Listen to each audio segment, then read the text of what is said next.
இறையேசுவில் அன்பிற்குரியவர்களே, தாயாம் திருவையோடு இணைந்து இன்று நாம் ஆண்டவரின் உருமாற்ற திருவிழா திருப்பலியை கொண்டாட அழைக்கப்படுகின்றோம். நீங்கள் நான் யார் என சொல்கிறீர்கள் என்று இயேசு கேட்டதற்கு, நீர் கடவுளின் மெசியா என்று பேதுரு கூறினார். அதைத் தொடர்ந்து தனது துன்பங்கள், இறப்பு, உயிர்ப்பு ஆகியவை குறித்தும், சிலுவையின் அவசியம், அரசின் வருகை அல்லது மானிட மகனின் வருகை பற்றியும் இயேசு சீடர்களுக்கு விளக்கினார். இதையடுத்து 6 நாட்கள் அல்லது 8 நாட்களுக்கு பிறகு நடைபெற்ற முக்கியமான நிகழ்வு இந்த உருமாற்றம். எருசலேம் நோக்கி தமது நிறைவு பயணத்தை தொடங்குவதற்கு முன்பாக கொலை செய்யப்படுவோம் என்று தெரிந்த பிறகும் வடக்கு நோக்கி தமது கால்களை செலுத்தும் முன்பாக இயேசு உருமாற்றம் அடைகிறார். செசரியா பிலிப்பிற்கு அருகில் இது நடைபெற்றது. ஒரு மாற்றத்திற்கு பிறகு இயேசுவும் சீடர்களும் கலிலேயா வழியாக கடந்து செல்கிறார்கள். இது நிகழ்ந்தது மிக உயர்ந்த கெர்மோன் மலையின் தென்புறத்து மலையடிவார குன்றுகளில் ஒன்றாக இருக்கலாம் என்றாலும், பலராலும் தாபோர் மலையில் இயேசு உருமாறியதாகவே ஏற்றுக்கொள்ளப்படுகிறது.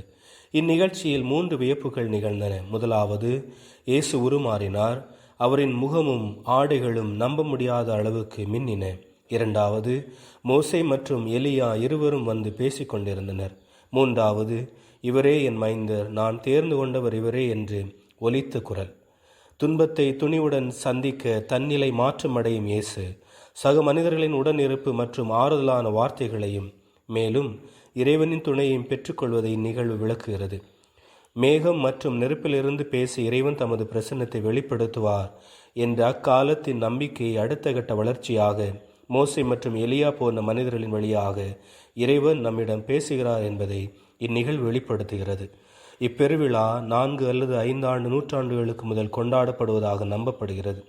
6 நாட்கள் நோன்பு இருந்து அதன் பிறகு 3 நாட்கள் இவ்விழாவை கீழே திருச்சபையின் அர்மீனியன் திருச்சபையினர் கொண்டாடுகின்றனர். மேலே திருச்சபையில் 9ஆம் நூற்றாண்டு முதல் இவ்விழா கொண்டாடப்படுகிறது. குறிப்பாக 1456ஆம் ஆண்டு துருக்கியர் மீது பெற்ற வெற்றி நினைவாக ஆண்டவரின் உருமாற்ற விழாவை திருச்சபை முழுவதும் கொண்டாடுமாறு திருத்தந்தை 3ஆம் கலிஸ்டஸ் கேட்டுக்கொண்டார். நம்முடன் நடக்கும் ஒவ்வொருவர் வழியாகவும் இறைவன் நம்மோடு பேசுகிறார். செவி மடுக்கிறவர்கள் வாழ்வடைகிறார்கள் என்பதை உணர்வோம். ஆண்டவரின் உருமாற்றம் நம்மையும் அவரில் உருமாற்றம் அடைந்து நலம் தருகின்ற பணியாளர்களாக நம்மை வாழ வைப்பதாக. இறைவன் என்றும் நம்மோடு